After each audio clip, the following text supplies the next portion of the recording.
Allahumma inna nas'aluka ilman nafi'an wa rizqan tayyiban wa amalan mutaqabbala. Allahumma inna nas'aluka al-huda wat-tuqa wal-afafa wal-ghina. Allahumma inna na'udzubika min ilmin la yanfa' wa min qalbin la yakhsha wa min nafsin la tasba' wa min du'ain la yustajabu lah. Raditu billahi rabba wa bil islami dina wa bi muhammadin nabiyya wa rasula. Rabbi zidna ilma warzuqna fahma. Amin ya rabbal alamin. Hadirin sekalian yang dirahmati Allah, selamat datang di Masjid Fatimah Garung, baik jamaah offline maupun jamaah online di TikTok dan sosial media lainnya. Insyaallah pagi ini kalau Allah menolong kita dengan segala keterbatasan yang kita miliki, juga pemateri punyai, mudah-mudahan Allah Subhanahu wa taala mengaruniakan kita ilmu yang barokah, ilmu yang manfaat bagi kita dunia akhirat, dan semoga kita jadi hamba-hamba Allah yang istiqomah sampai wafat husnul khatimah. Salawat juga bertangkaikan salam teruntuk manusia paling agung, manusia paling mulia, baginda Rasulullah Muhammad sallallahu alaihi wasallam. Allahumma salli wa sallim mazid wa an'im wa barik alaihi. Hadirin sekalian yang dirahmati Allah, ayo kita luruskan niat, ayo kita bulatkan tekad, ayo kita lipat gandakan semangat. Pagi ini kalau Allah izinkan kita masih hidup, itu tandanya Allah masih sayang sama kita, masih diberikan kesempatan untuk menaikkan level surganya Allah yang sudah disediakan untuk kita. Boleh jadi kalau kita wafat kemarin, kita dapat surga di tepian-tepian, tapi kalau hari ini diberi kesempatan untuk hidup, Allah mau kita punya level surga yang lebih tinggi, siapa tahu. Maka daripada itu terus beramal salih. Sampai kapan? Hatta ya'tiyakal yaqin, sampai datang yang kamu yakini yang bernama kematian. Kita beramal soleh nggak lama, cuma sampai mati aja. Kalau matinya hari ini, maka ya cuma cukup sampai hari ini aja kita beramal soleh. Maka teruslah beramal soleh sampai nanti kita diwafatkan oleh Allah Subhanahu wa taala. Sahabat di rumah, di TikTok ataupun di YouTube ataupun di sosial media lain, silakan dibuka Al-Quran surah Al-Baqarah ayat 142. Kita buka juz 2 ya, karena qadarullah juz 1 sudah selesai. Alhamdulillah Allah mudahkan. Sekarang kita masuk juz 2. A'udzu billahi minasy syaithanir rajim. 1 2 3.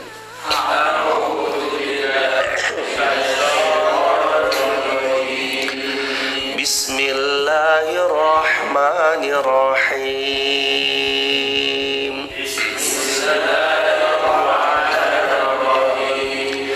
Sayaqulus sufaha'u minan nasi ma wallahum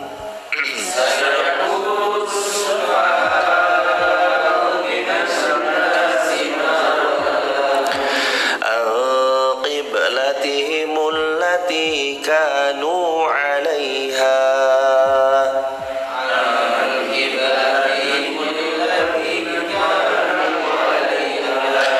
قل لله المشرق والمغرب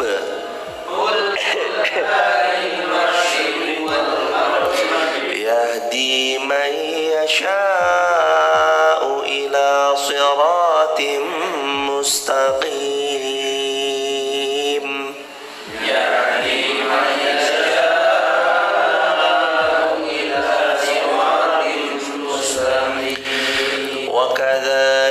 جعلناكم أمة وسطا لتكونوا شهداء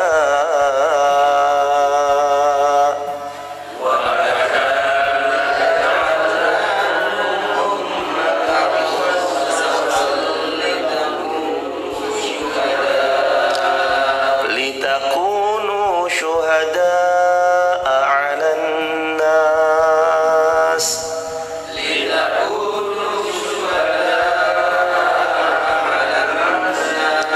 ويكون الرسول عليكم شهيدا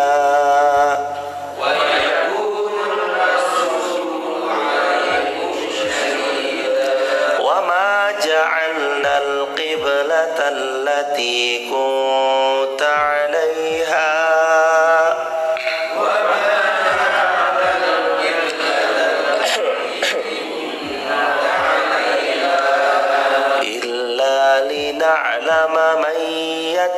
yattabi'ur rasul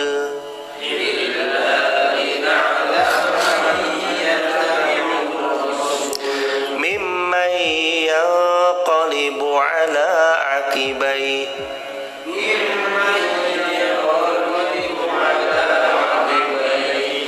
mimman yanqalibu ala aqibai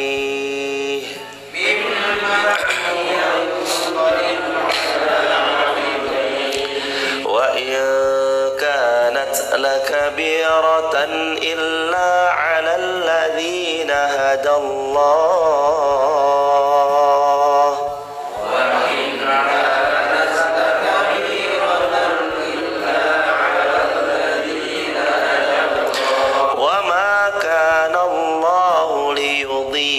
إيمانكم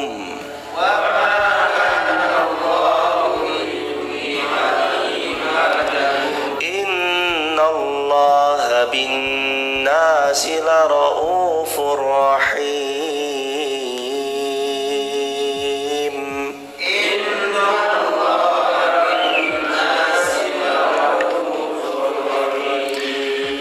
Ayat 142 Allah berfirman, orang yang kurang akalnya di antara manusia akan berkata, apakah yang memalingkan mereka kaum muslimin dari kiblatnya Baitul Maqdis yang dahulu mereka telah berkiblat ke Baitul Maqdis?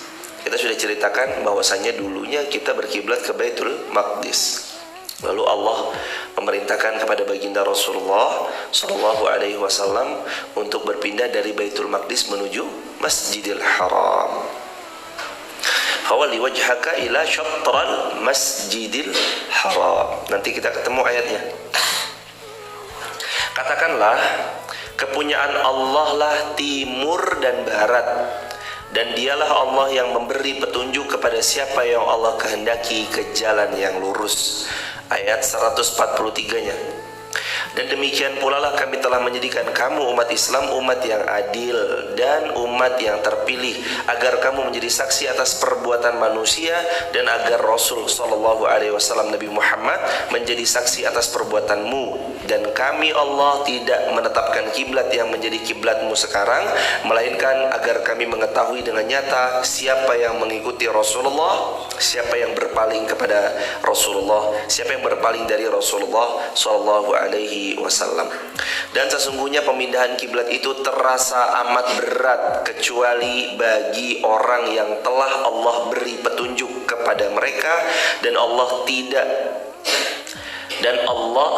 tidak akan mensia-siakan imanmu. Sesungguhnya Allah Maha Pengasih lagi Maha Penyayang kepada manusia. Innallaha bin nasi la raufur rahim. Hadirin, ini ayat tentang pemindahan arah kiblat. Yang Allah Subhanahu wa taala katakan, sesungguhnya orang itu mau dia berpindah arah kiblatnya kalau dia betul-betul beriman.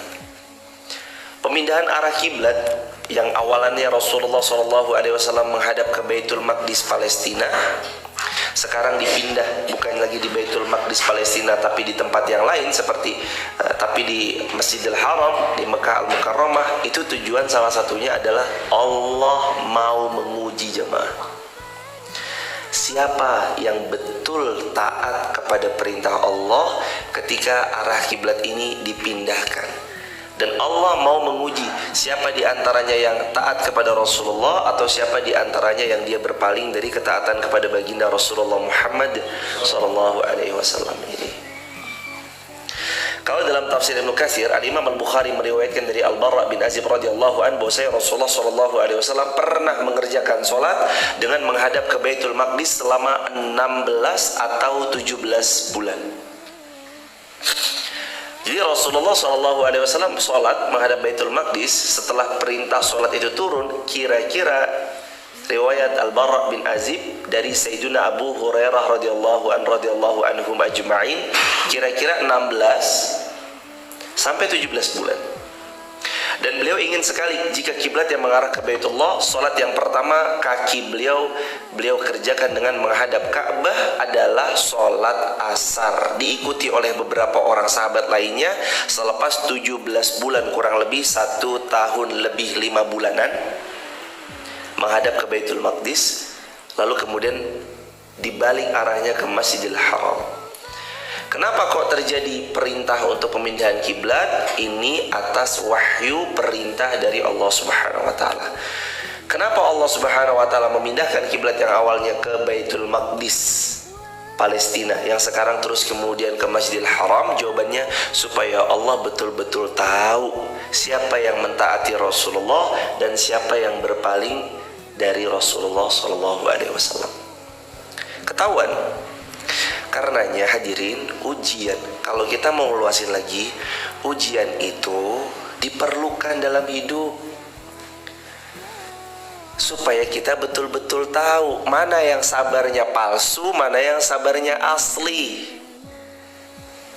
Kalau kita memberi sesekali, ya perlu jemaah supaya kita tahu ketika kita memberi pada orang itu ikhlasnya palsu atau ikhlasnya asli. Sesekali hal-hal pahit dalam hidup memang harus terjadi. Tujuannya supaya Allah tahu mana yang ridhonya palsu, mana yang ridhonya asli. Dari mana kita tahu palsu sama asli?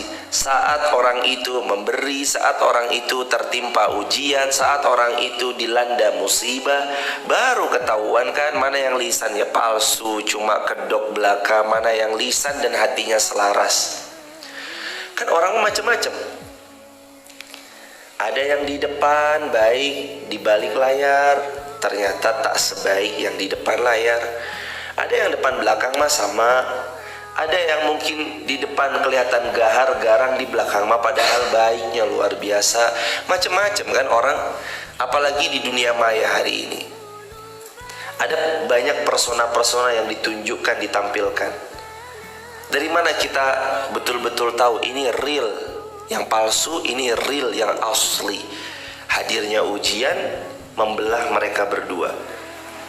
Hadirnya musibah membagi mereka kepada dua, asli atau palsu. Termasuk iman itu ditahu kita, iman itu diketahui asli atau palsu ketika Allah perintahkan, wahai Muhammad, sekarang kiblatmu bukan ke Masjidil Aqsa Baitul Maqdis, pindah kiblatmu ke Masjidil Haram Ka'bah Mekah Al-Mukarramah.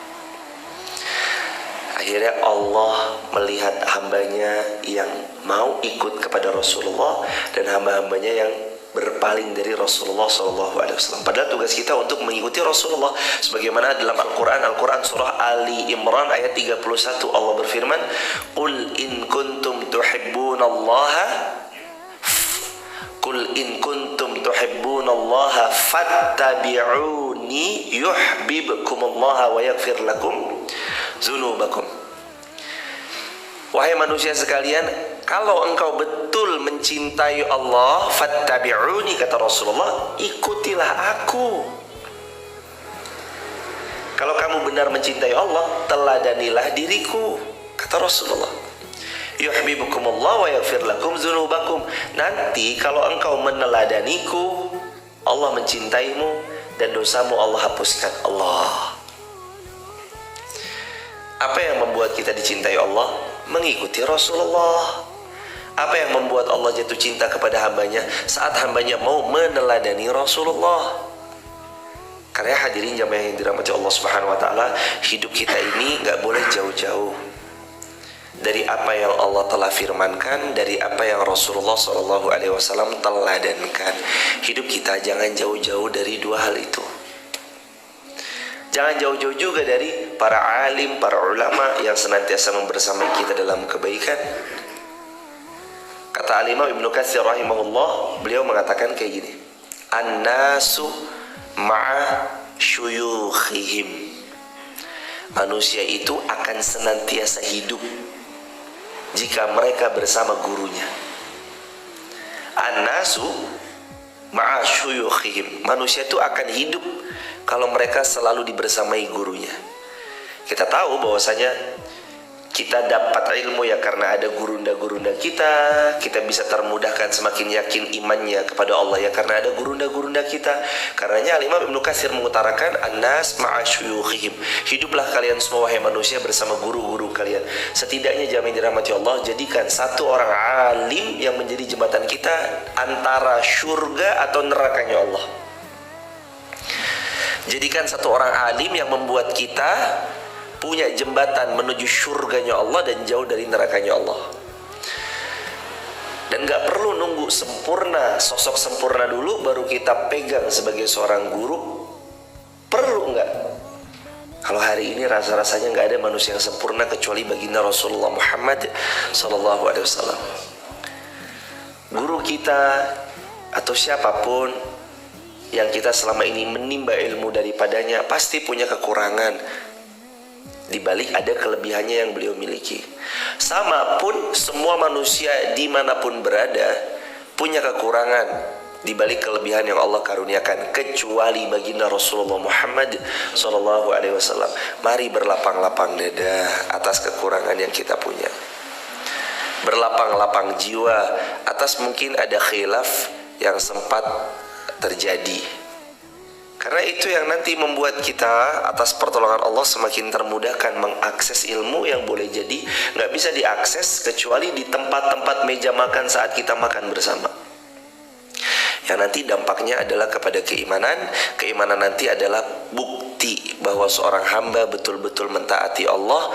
Caranya meneladani baginda Rasulullah Muhammad SAW. Jadi Rasulullah pernah sholatnya menghadap Baitul Maqdis berapa bulan kira-kira? Ada yang mengatakan 16, ada yang mengatakan 17. Setelah 17 bulan baru Rasul diperintahkan oleh Allah untuk mengarah kepada Baitullah terpusat di Ka'bah. Apakah Ka'bah terus kemudian kita sembah? Jawabannya tidak. Itu hanya pemersatu arah ketika nanti kita sholat berjamaah.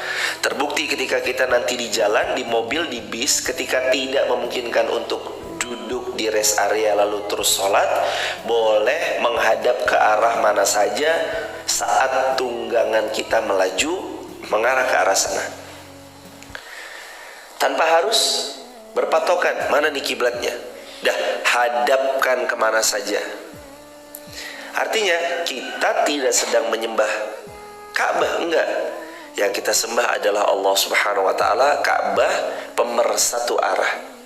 Kalau misalkan kita sholat jamaah, ini semuanya beda-beda. Maunya ada yang ke utara, ada yang ke selatan, ada yang ke barat, ada yang ke timur. Kira-kira pas nggak sholatnya? Wah, yang satu sholat harusnya ke arah sana, dia menghadap ke arah sini. Yang sebelah sini menghadapnya ke arah sini. Nanti ketika Allahu Akbar, pas ruku, jeder, kepalanya kejedot jadi gini, cetek. Waduh. Karenanya kiblat itu pemersatu arah supaya kita barisannya rapi. Karena Allah itu paling suka barisan yang rapi. Sukanya bukan main. Berikutnya hadirin jamaah yang dirahmati Allah Subhanahu wa Ta'ala, Allah juga berfirman dalam Quran surah Al-Baqarah ayat 144, "Qad nara taqalluba wajhika fis sama, falanuwalliyannaka qiblatan tardaha, fawalli wajhaka syattral masjidil haram." Sesungguhnya Allah sering melihat wajahmu menengadah ke langit, maka sungguh Allah akan memalingkan kiblat yang engkau sukai, maka palingkanlah wajahmu ke arah Masjidil Haram. Jadi Rasulullah tuh suka kalau menghadap ke arah Baitul Maqdis, Masjidil Aqsa, suka. Allah firmankan, ini engkau sukai, tapi kami mau palingkan wajahmu ke Masjidil Haram sehingga kiblat itu bukan lagi ke Aqsa Baitul Maqdis, tapi engkau menuju ke Masjidil Haram. Padahal Nabi sukai. Kadang dalam hidup kita juga punya banyak hal yang kita sukai, tapi saat hal itu kita sukai dan Allah sudah perintahkan sesuatu, mau gak mau yang didahulukan yang kita sukai atau yang perintah Allah? Perintah Allah. Disitulah jamaah bukti iman. Beriman gak sih sama Allah? Saya suka banget sih sama sesuatu ini, tapi ketika Allah bilang haram, dia mau ngelepas gak keharaman itu? atau dia mau tetap berkecimpung di dunia yang haram-haram. Dia udah tahu haram, Allah nggak suka. Allah bilang ini haram ya, jangan dipegang, jangan disentuh, jangan dekat-dekat sama yang haram-haram ini, kalau tidak hidupmu celaka. Tapi kita suka misalkan sama yang haram-haram tersebut.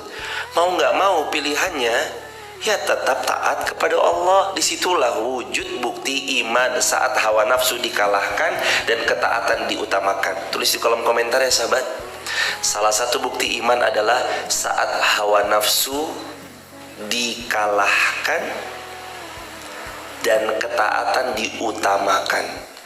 Hawa nafsu ini harus dikendalikan untuk kalah. Ya masa kita memperturutkan hawa nafsu? Allah berfirman, wattaba'a hawah wa kana amruhu furuta. Kalian itu kalau ngikutin hawa nafsu mah nggak ada habis-habisnya. Lagi hawa nafsu itu amruhu furuta, menyuruh kalian untuk furuta, futur. Malas ibadah, malas beramal, malas baca Quran, malas hadir kajian. Hawa nafsu kan. Subuh-subuh enaknya tidur. Tapi kan kita kalahin hawa nafsu, kita kendalikan dia. Jangan sampai kamu, sekalipun terlambat, paksain datang jemaah. Kecuali sakit, kecuali kita lagi ada kurang enak badan. Karena disitulah jemaah, Masya Allah akan ada sesuatu yang luar biasa yang kita pegang. Dan selalulah hadirin, Rasulullah aja diuji sama Allah. Rasulullah suka mengarah ke Baitul Maqdis. Tapi begitu Allah firmankan, wahai Muhammad, fawalli wajhaka syatral masjidil haram. Wahai Muhammad, palingkan wajahmu mulai sekarang, arah kiblatmu adalah ke arah Masjidil Haram. Nabi Muhammad nego apa enggak? Tidak, itu taat. Teman-teman tulis di kolom komentar ya. Ini jamaah boleh dicatat. Taat itu tanpa tapi, tanpa nanti, tanpa negosiasi. Saya ulangin. Taat itu yang pertama tanpa apa? Tanpa tapi. Yang kedua tanpa nanti. Yang ketiga tanpa negosiasi. Apakah Rasulullah bernegosiasi? Ya Allah, saya kan suka. Aduh, mana saya suka banget lagi. Saya seneng loh ya Allah kalau saya menghadapkan pas sholat itu hadap ke Baitul Maqdis. Rasulullah nego atau enggak? Enggak. Itu taat. Taat itu tanpa tapi, tanpa nanti, tanpa negosiasi. Taat itu yang sering Sayyidina Abu Bakar katakan, Sayyidina Umar katakan, Sayyidina Utsman, Sayyidina Ali bin Abi Thalib katakan. Yang mereka ucapkan cuma satu, ya Allah, kami dengar, kami taat. Bahasa Arabnya sami'na wa ata'na. Kami dengar, kami taat. Kami dengar, kami patuh. Kalau dalam bahasa satuannya, siap komandan, siap, tolong ini, siap, tolong ini, siap. Allah perintahkan kita untuk sesuatu hal, ya tugas kita sami'na wa ata'na. Baik ya Allah, saya laksanakan. Gak ada tapi-tapian, gak ada nanti-nantian, gak ada negosiasi, itu gak ada. Rasulullah loh jamaah. Bukankah Rasulullah adalah pihak yang paling Allah cintai? Ya. Bahkan Rasulullah dan Nabi Ibrahim itu punya gelar spesifik, gelarnya Khalilur Rahman. Khalilullah. Apa Khalilullah? Kekasihnya Allah. Apakah Rasulullah SAW nego? Enggak. Allah, engkau kan sayang sama aku, tolong dong ya Allah, hadapkan kiblatnya ke Baitul Maqdis dong ya Allah, jangan ke haram. Saya masukannya Baitul Maqdis. Enggak. Kalau Allah udah perintahkan, Allah sudah wahyukan, iya, baik. Suka nggak suka, lakuin. Walaupun kita suka ke Baitul Maqdis, dikalahkan kesukaan kita. Hadirin, sama. Dalam kebaikan pun kita harus ketemu sama dua hal yang kayak gitu. Kita, aduh suka banget nih sama ini. Misalkan, ada orang yang menganggap dia kesukaannya adalah makan makanan yang Allah haramkan. Tapi, kalau Allah sudah bilang haram ya, tinggalkan yang haram-haram. Lahmun khinzir, daging babi dan segala macamnya itu tinggalkan ya, karena memang Allah haramkan. Khamar-khamar yang mungkin diminum, tinggalkan karena memang Allah haramkan. Zina, tinggalkan karena memang Allah haramkan. Berpacaran, tinggalkan karena memang Allah haramkan. Allah tuh nggak, Masya Allah hadirin, Allah ini luar biasanya Allah, maha baiknya Allah kepada kita semua. Tidaklah Allah mengharamkan sesuatu, ini catat baik-baik, tidaklah Allah mengharamkan sesuatu kecuali yang halal Allah sediakan dan jauh lebih banyak. Allah haramkan khamr, tapi variasi minuman yang halal jauh lebih banyak. Jus mangga, jus apel, jus alpukat, jus sirsak. Itu baru jus-jusan buah. Belum lagi nanti kalau kita pindah ke air, ada air putih, ada air teh, ada air kelapa, ada susu. Susu juga macam-macam. Ada susu unta, susu sapi, susu kambing. Wah, segala macam-macam ya hadirin. Susu kuda liar. Itu maknanya apa sih? Tidaklah Allah mengharamkan sesuatu kecuali Allah sediakan yang halal variannya lebih banyak. Wala taqrabuz zina, jangan dekati zina. Jangan pacaran. Allah sediakan solusinya lebih indah, lebih besar pahalanya. Nikah. Apakah Allah yang menciptakan kecintaan dalam relung jiwa kita, Allah juga yang melarang kita jatuh cinta? Enggak, Allah enggak pernah melarang hambanya jatuh cinta. Tapi Allah buatkan koridornya supaya cinta berbuah pahala. Loh hambaku, kamu jatuh cinta? Iya ya Allah. Bukan begitu caranya ya. Caranya kalau jatuh cinta menikah. Ya udah nikah. Itulah hadirin. Gandengan tangannya pahala, saling tatap pandang-pandangannya pahala. Orang tuh kalau udah nikah kan begitu. Jabat tangannya pahala, gandengannya pahala, saling tatap pahala, berpelukan pahala. Sampai yang lebih daripada itu kan Rasul bersabda, fi bud'i ahadikum sadaqah. Bahkan di kemaluanmu ada pahala yang besar luar biasa, kata Rasulullah SAW.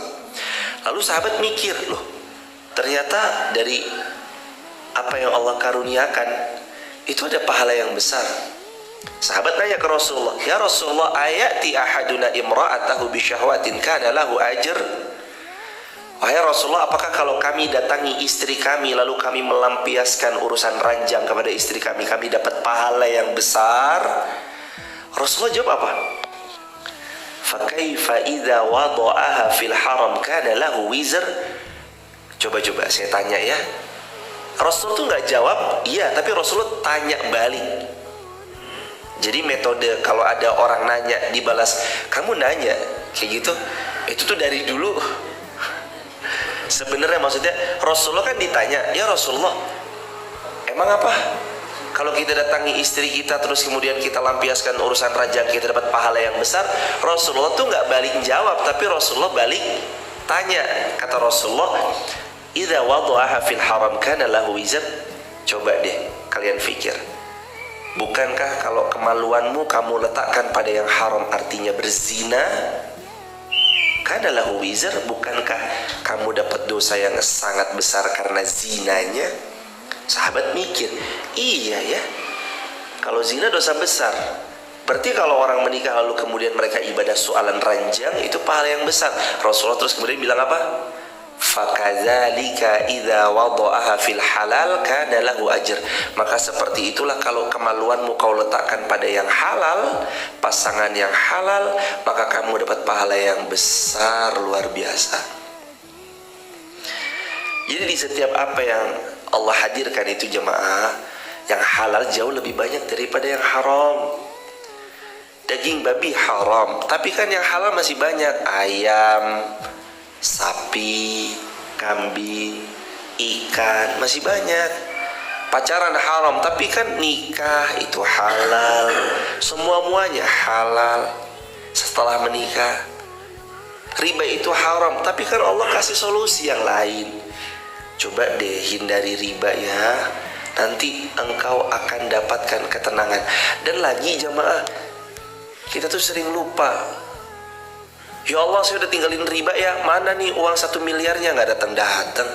Kadang kita lupa hadirin, saat seseorang meninggalkan sebuah dosa, sejak awal dia berbuat dosa sampai hari ini belum sedikit pun mungkin dibersihkan oleh Allah. Maka saat dia meninggalkan keburukan, awal yang Allah berikan kepadanya adalah ketenangan. Yang kedua, Allah bebaskan dia dari dosa. Caranya macam-macam, bisa dikucek-kucek, bisa dibejek-bejek ibarat kaos, supaya kita bebas dulu dari dosa, gugur dulu dosa-dosanya setelah sekian belas tahun berkecimpung di dunia kayak gitu. Makanya hadirin, Allah itu kalau merintahin sesuatu, udah tuh jemaah, sami'na wa ata'na, lakuin aja. Tapi berat Ustadz. Kalau berat bukan berarti kita nolak, kita terima dulu. Iya, saya terima, doain ya, semoga bisa. Minta tolong sama Allah terus, ya Allah mudahkan, ya Allah mudahkan, ya Allah mudahkan. Jangan sampai gitu loh hadirin. Kita ini karena udah kadung suka sama sesuatu, padahal itu Allah haramkan, kita kayak iya aja gitu jemaah. Apa-apa. Padahal Allah haramkan kan kayak gitu. Sebagaimana Allah Subhanahu wa taala berfirman di dalam ayat Al-Qur'an, Rasulullah tuh udah suka, kiblatnya udah ke Baitul Maqdis aja. Rasulullah tuh udah suka. Tapi begitu Allah yang berfirman, buat Rasulullah gak ada penolakan, langsung balik arah. Dan kapan waktu pertama kali ketika Rasul pindah kiblat? Sholat asar. Apa respon beberapa orang yang waktu masuk Islam? Dua. Yang iman tambah iman, yang udah ada benih-benih kekufuran, balik arah. Tahu apa kalimat-kalimat mereka? Sebagian ada yang mengutarakan, gak jelas, plenta-plente, plenca-plence, plin-plan. Gak jelas nih, gimana sih Muhammad? 17 bulan udah menghadap ke Baitul Maqdis, lah kok dibalik arahnya? Plenta-plente, plenca-plence, plin-plan. Udah balik kanan, bubar jalan. Ada yang kufur. Tapi yang beriman, sami'na wa ata'na. Yang beriman makin beriman. Yang gak beriman, Nabi Muhammad dituduh plin-plan lah, plenta-plente lah, dengan kalimat tuduhan yang gak pantas. Makanya kan Allah Subhanahu wa ta'ala berfirman dalam Al-Quran, sungguh perubahan arah kiblat itu menguji dirimu, siapa yang betul taat kepada Rasulullah dan siapa yang akan berpaling daripada Rasulullah Muhammad sallallahu alaihi wasallam. Ternyata benar, ada yang beriman, ada yang berpaling. Itu biasa, dari dulu udah ada. Jadi kalau Allah menginginkan sesuatu, ada yang yakin mengamalkan, ada yang enggak terus bubar jalan, itu biasa, dari dulu juga udah ada. Rasulullah bersabda begini, ada yang meneladani, ya itu ada, yang balik kanan bubar jalan, ya ada. Nggak usah kemudian kita bingung, nggak usah kemudian kita gumun, karena dari zaman Rasulullah kayak gitu pun udah ada. Kenapa Allah hadirkan peraturan? Allah punya rule of the game. Allah punya banyak aturan-aturan syariat yang ayo kita tunaikan. Jawabannya simple, liyabluwakum ayyukum ahsanu amala.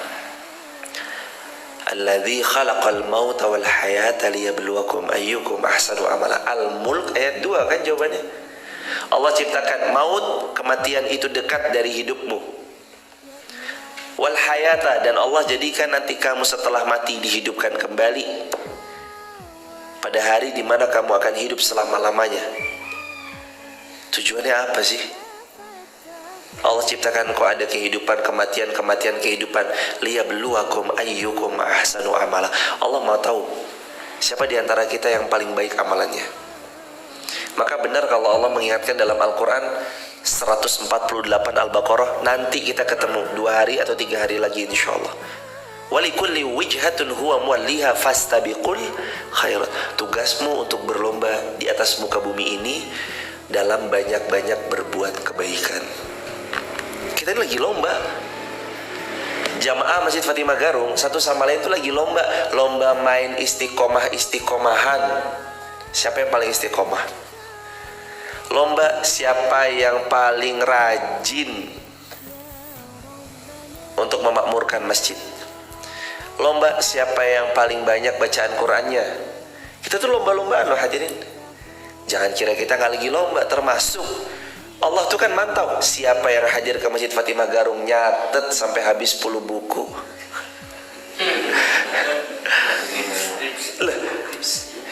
Siapa yang rajin nanya tips-tipsnya, Allah kan nyatet. Malaikat Raqib Atid itu kan nggak pernah diam, catatannya kan sempurna.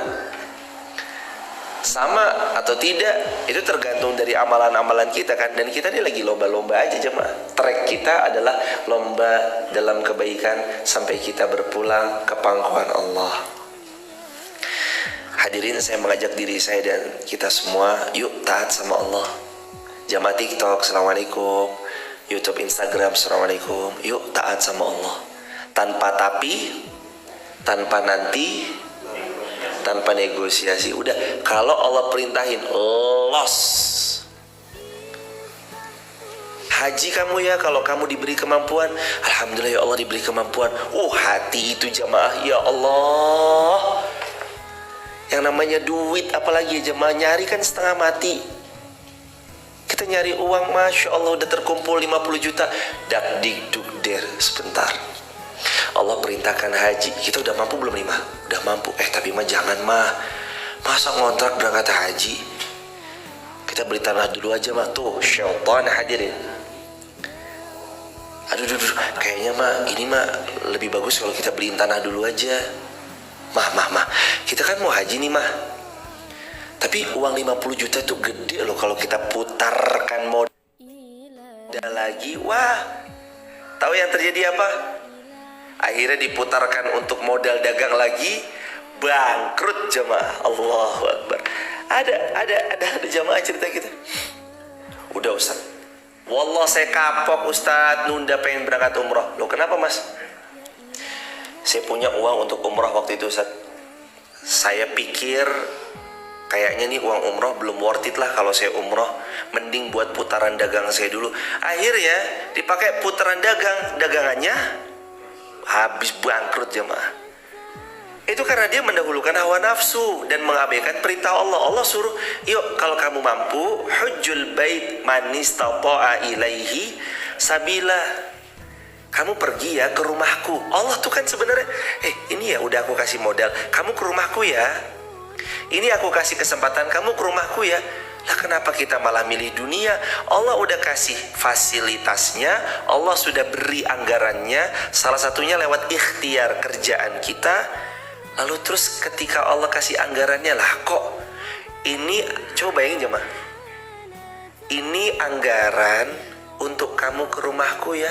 Lah kok malah dibeliin tanah? Allah marah gak? Ya marah. Emang dikira harga tanah pasti naiknya? Belum tentu. Kalau ternyata Anda gak punya akses jalan, ditutup sama tanah yang depan, mati tanah belakang. Emang dikira selalu properti akan naik harganya? Belum tentu. Ada properti gak boleh sama RT, RW lewat, truk-truknya akhirnya di portal. Truk, barang bangunan gak boleh lewat sini. Akhirnya propertinya mangkrak begitu aja. Makanya hadirin, itu tuh ujian. Dilebihkan harta juga ujian. Kamu mau gak ke rumahku? Sudah aku beri kemampuan ya. Ujian tuh macam-macam jemaah. Allah ngetes siapa yang betul-betul cinta sama Allah, taat kepada Rasulullah, siapa yang berpaling kepada baginda Rasulullah Muhammad sallallahu alaihi wasallam. Itu makna ayatnya, agar Allah tahu siapa yang taat kepada Rasul dan siapa yang berpaling. Allah tahu siapa yang taat, siapa yang berpaling. Allah tahu jemaah. Wa yakunu rasulu alaikum syahida wa ma ja'alna al-qiblata allati kunta 'alaiha illa lina'lama, illa kecuali Allah itu lina'lam, pengen tahu. Apa yang Allah pengen tahu? May yattabi'ur rasula, siapa yang mengikuti Rasul, mimma yanqalibu ala akibai, dan siapa-siapa yang berpaling dari Rasulullah Muhammad sallallahu alaihi wasallam. Wa in kanat lakabiratan illa 'ala alladzina hadallah, dan yang taat kepada Allah itu berat kecuali orang-orang yang Allah kasih petunjuk. Illa 'alal ladzina hadallah. Kita taat tuh berat kecuali orang yang Allah beri petunjuk. Kalau orang sudah diberi petunjuk sama Allah, ketaatan itu terasa ringan. Sholat subuh itu berat bagi siapa? Yang gak diberi petunjuk. Sholat subuh itu berat bagi siapa? Yang gak dapat petunjuk dari Allah. Dan mereka masih mau memperturutkan hawa nafsunya. Itu berat. Subuh dingin-dingin, airnya kalau wudhu kena kepala, kepalanya keluar asap. Udahlah tidur lah, tarik selimut, lanjutkan tidur. Ini kalau memperturutkan hawa nafsu. Tapi kalau Allah hujamkan hidayah, Allah hendaki kebaikan buat orang-orang yang hadallah, Allah kasih hidayah, subuh bangun, apapun yang terjadi, ngantuk berangkat, capek berangkat. Kecuali udah sakit, gak bisa bangun, tepar, capek, lain cerita. Tapi kan Allah itu memudahkan karena emang Allah bagi petunjuk. Wa makana Allahu liyudi'a imanakum. Dan Allah gak pernah menyia-nyiakan iman kita. Allah gak pernah menyia-nyiakan setiap yang beriman. Apalagi ayatnya, innallaha binnasi la raufur rahim. Sesungguhnya Allah maha pengasih lagi maha penyayang kepada semua manusia. Semua manusia itu disayangi Allah, dikasihi Allah. Orang kafir loh jemaah, dikasih dunia sama Allah. Siapapun yang mau dunia, dikasih sama Allah. Siapapun yang mau negeri akhirat, ya juga dikasih sama Allah. Tapi kalau kita cuma tujuannya, incarannya dunia, di akhirat nanti kita gak dapat apa.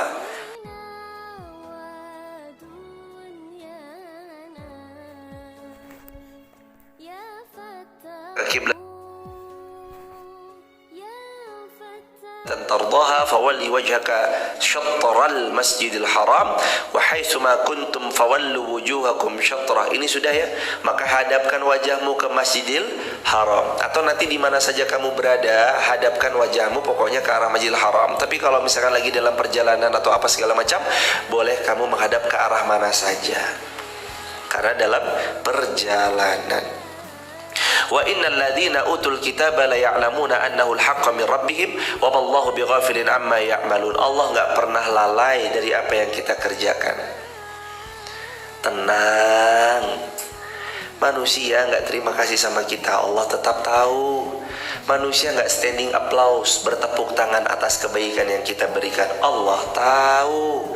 Tenang, manusia tidak ada yang respect sama kita. Allah tetap tahu setiap amal soleh yang dilakukan. Tenang loh jemaah, gak usah khawatir kehilangan pujian manusia, respect manusia, ucapan terima kasih manusia. Ini orang kok gak terima kasih sama saya? Kan saya udah bantu, kan saya udah ini. Tenang jemaah, Allah tahu kalau kita udah bantu, kalau kita udah berbuat baik, kalau kita udah banyak mengeluarkan segala harta yang kita punyai, yang Allah titipkan kepada kita, Allah tahu. Dan lagi Allah juga mengingatkan, nanti kita ketemu, la tubtilu sadaqatikum bil manni wal adza. Jangan kamu batalkan sedekahmu, infakmu, pemberianmu atau apapun itu bil manni, dengan menyebut-nyebutnya, dengan mengungkit-ungkitnya, wal adza, sehingga kamu melukai orang yang menerima pemberian. Supaya nggak batal, jangan diungkit-ungkit. Dulu kan saya yang beliin sepatu kamu loh. Dulu kan kamu sekolah saya yang bayarin loh. Dulu tas sekolahmu tuh aku yang membelikan. Dulu kitab-kitab waktu kamu mondok itu ibu beliin semua, lo hadirin. Kita kadang-kala jadi orang tua merasa anak hutang budi sama kita, padahal anak nggak ada hutang budi sama kita. Kitalah yang minta anak itu untuk hadir di tengah-tengah kehidupan kita. Nikah nggak punya anak, minta sama Allah, ya Allah karuniai, ya Allah keturunan, ya Allah karuniai, karuniai, karuniai. Dia minta begitu kan? Dia yang minta. Tapi setelah Allah titipkan amanah yang membahagiakan dalam rumah tangganya, kenapa anak ini diminta untuk berhutang budi sama orang tua? Anak kita tidak pernah berhutang budi kepada kita, kita yang berhutang budi sama mereka. Kita yang minta sama Allah supaya mereka hadir dalam hidup rumah tangga kita. Itu kan. Ini dalam point of view orang tua ya jemaah. Ini dalam point of view orang tua. Tapi nanti point of view anak beda lagi. Kalau kita bicara karena di hadapan kami kita semua adalah orang tua, udah jemaah. Begitu point of view. Tapi kalau kita nanti bicara di hadapan anak-anak, point of view-nya beda lagi. Nak, berbaktilah. Orang tuamu peluh keringat, capek gini-gini. Baktilah pada mereka. Senangkan mereka. Kalau hari ini engkau diberi rezeki lebih, bakti kepada mereka. Salah satunya fasilitasi dari rezeki yang Allah sedang titipkan kepadamu. Ini point of view yang berbeda. Tapi kalau point of view kita, anak itu anugerah Allah yang harus kita jaga. Dan sampai kapanpun mereka gak akan hutang budi sama kita, karena kitalah yang justru berhutang budi kepada mereka. Kita yang minta sama Allah supaya mereka hadir dalam hidup kita. Kita yang minta sama Allah supaya mereka membersamai dalam indahnya rumah tangga kita. Kita yang minta sama Allah. Pasti begitu hadirin. Jadi Allah subhanahu wa ta'ala telah memberitahu kepada kita, Allah gak pernah lalai dari apa yang kita kerjakan. Ayat 145. Wala in ittaba'ta wala in ataita alladhina utul kitaba bikulli ayatin ma tabi'u qiblatak wa ma anta bitabi'in qiblatahum wa ma ba'duhum bitabi'in qiblata ba'd wala in ittaba'ta ahwa'ahum min ba'di ma ja'aka minal ilm innaka idzal laminaz zalimin. Ayat 145. Dan sesungguhnya jika kamu mendatangkan kepada mereka Yahud wan Nasara yang diberikan kitab Taurat dan kitab Injil, semua ayat keterangan-keterangan didatangkan ke hadapan mereka, mereka tidak akan mengikuti kiblatmu. Sudah ada keterangan yang nyata, penjelasan yang jelas, Rasulullah SAW diutus, tapi mereka tetap tidak akan mengikuti kiblatmu. Dan kamu pun tidak akan mengikuti kiblat mereka. Orang-orang beriman, mereka tutup mata dari apa yang dibuat Yahud wan Nasara. Kecuali, astagfirullahaladzim, kecuali hati-hati orang-orang yang condong hatinya kepada mereka, boleh jadi hatinya berpaling dari Rasulullah SAW. Coba perbaiki kepada siapa Anda mencintai. Anda ngefans sama opa-opa, Anda ngefans sama oma-oma. Pertanyaannya, apakah Anda yakin opa dan oma yang kufur itu mampu menyelamatkan Anda di hari kiamat? Anda yakin ya? Sedangkan Rasulullah bersabda, Al-mar'u ma'aman ahab. Al-mar'u ma'aman ahab. Kamu akan dibangkitkan ma'aman ahab, bersama siapa yang engkau cinta. Kalau yang engkau cintai opa, yang kufur, yang mereka membuatmu lalai dari mengingat Allah, yang mereka membuatmu lalai bahkan dari siapa Rasulullah dan keluarganya dan anak-anaknya. Kok aneh, ada orang ngaku muslim, dia ngaku beriman, dia hafal nama opa, dia hafal tempat tanggal lahirnya, dia hafal semua syair lagu-lagunya yang dibawakan ngelotok di luar kepala. Tapi begitu ditanya keluarga Rasulullah, nggak tahu. Siapa nama anak-anaknya Rasulullah, nggak tahu. Lagu-lagunya mereka dihafal, Al-Quran loh jamaah, nggak dihafal sama dia. Dia hafal syang shing shong salalala, syang shing shong salalala, Al-Quran loh. Coba lanjutkan ayat ini. Tabbat yada abi lahabiu. Apa tadi? Tabat syada abilah biu biu biu biu. Loh, tabat syada abilah biu biu biu biu, gimana ceritanya jemaah? Ada banyak, ini fenomena nyata kan? Dia hafal ini itu, Quran nggak dihafal sama dia. Katanya beriman, nanti didustakan loh. Di sini kan kita bisa bohong. Beriman ya? Beriman dong. Di akhirat didustakan sama Allah. Kamu bohong.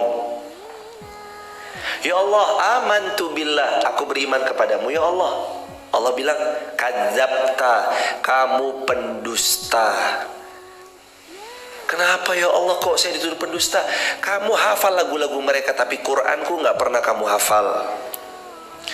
Kamu keluar uang jutaan untuk nonton mereka, tapi kamu pergi ke rumahku saja nggak pernah. Kamu ajak teman-temanmu untuk nonton mereka dengan uang yang kamu biayai, tapi kamu memfasilitasi kebaikan saja nggak pernah. Kadzabta, kamu pendusta.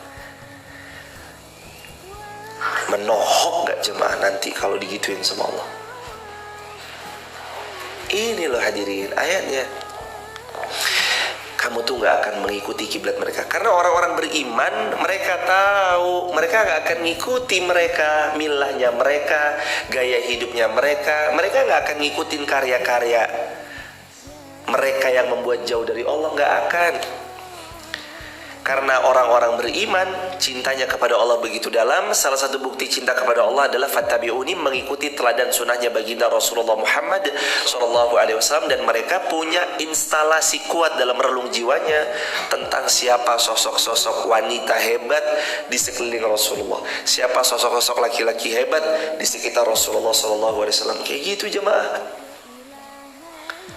Makanya Allah berfirman dalam Al-Quran, wa ma anta bitabi'in kiblatahum, dan kamu orang-orang beriman gak mungkin kamu ngikuti mereka orang-orang kufar. Gak mungkin. Orang beriman tuh gak mau ngikuti orang-orang kufar dengan alasan toleransi. Enggak, buat orang beriman lakum dinukum waliyadin, selesai. Wa ma anta bitabi'in kiblatahum, kamu gak akan mengikuti kiblahnya mereka, cara mereka berpakaian, fashion mereka. Enggak, karena muslim punya fashion sendiri yang Allah ridhoi. Kayak apa? Kayak gitu hadirin. Jadi coba sahabat TikTok, sahabat YouTube dan sosial media lainnya, coba mulai difikir dari sekarang. Kita udah kenal anaknya Rasulullah belum? Yang 7 orang, Abdul Qasim, Abdullah, Ibrahim, Zainab, Ruqayyah, Ummu Kalsum, Fatimah. Kita udah kenal istri Rasulullah belum? Ummu Salamah, Ummu Habibah, Juwairiyah, Maria Qibtiyah, Sofia. Jangan-jangan selama ini kita cuma tahu istri Rasulullah Khadijah, padahal setiap istri Rasulullah punya sifat yang identik, mewakili semua sifat wanita di semua seluruh dunia ini. Dari 9 istrinya Rasulullah, atau ada juga riwayat yang mengatakan 11, karena yang 2-nya adalah budak, mewakili banyak sifat wanita-wanita di dunia ini. Kadang kita gak mau mempelajari itu. Tapi kalau biografi, ini dia nulis biografi loh, biografi, buku setebal ini, biografi tentang A, tentang B, dibaca luar biasa. Oh, lahir di apa, oh tanggal sekian pada Rahiqul Mahtum Sirah An-Nabawiyah gak dibaca sama dia. Dia membaca biografinya banyak orang, tapi biografinya Rasulullah SAW di Sirah Nabawiyah dia gak mau baca. Katanya ngefans sama Rasulullah, katanya figur yang sangat dicintai adalah Rasulullah. Mana buktinya? Cintamu palsu, cintamu dusta. Itu kita kan kadang-kadang aku beriman tapi pelan-pelan mengikuti milahnya mereka. Dan Nabi emang udah kasih tahu, jadi gak heran akan ada sebagian yang kayak gitu, karena Nabi udah kasih tahu. Maka gak heran kata Nabi SAW, kalian akan mengikuti sejengkal demi sejengkal, sehasta demi sehasta, sampai bahkan mereka masuk ke lubang biawak, ke lubang dob, kadal gurun, kamu tetap akan ikut sama mereka. Sahabat nanya, ya Rasulullah, Yahud wan Nasara, yang kau maksudnya adalah kita mengikuti orang-orang kufar Yahud wan Nasara? Kata Rasulullah, qal faman, siapa lagi kalau bukan mereka? Emang udah Rasul kabarkan jemaah, sudah Rasul kabarkan. Ayolah hafalin, jangan kul terus hafalannya. Ini besok Maret udah Ramadan loh hadirin. Maret udah Ramadan loh jemaah TikTok. Maret udah Ramadan. Ramadan kemarin hafalan kita Qul huwallahu ahad Allahus samad lam yalid wa lam yulad wa lam yakul lahu kufuwan ahad. Qul a'udzu birabbil falaq, qul a'udzu birabbin nas. Tambahan satu qul ya ayyuhal kafirun. Yang masa Ramadan tahun lalu 4 kul, Ramadan besok 2023 masih 4 kul aja. Ya masa ilmu kita nggak nambah lah. Kita tuh nggak perlu sehari langsung 180 derajat berubah, enggak. Cukup lebih baik 1% aja. Sahabat TikTok di rumah tiap hari lebih baik 1%, besok 1%, besok 1%, kali setahun berapa kita lebih baik, luar biasa toh. Makanya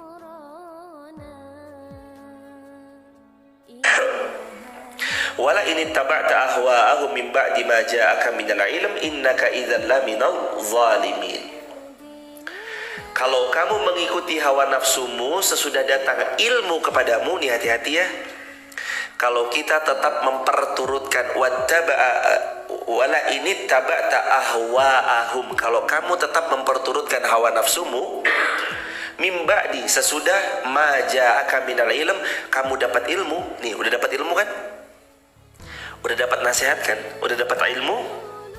Innaka sesungguhnya kamu idzal laminaz zalimin, kalau kamu berbuat demikian memperturutkan hawa nafsu setelah datangnya ilmu, kamu termasuk orang-orang zalim. Nauzubillahi min dzalik.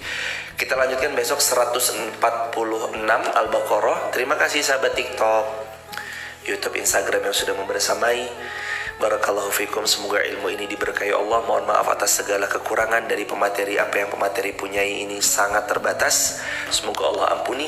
Dan bagi sahabat TikTok dan sosial media lain, kalau ada yang berkenan bergabung di grup WhatsApp kajian saya, bisa tap link di bio, sebut nama, asal kota, asal negaranya. Barakallahu fikum.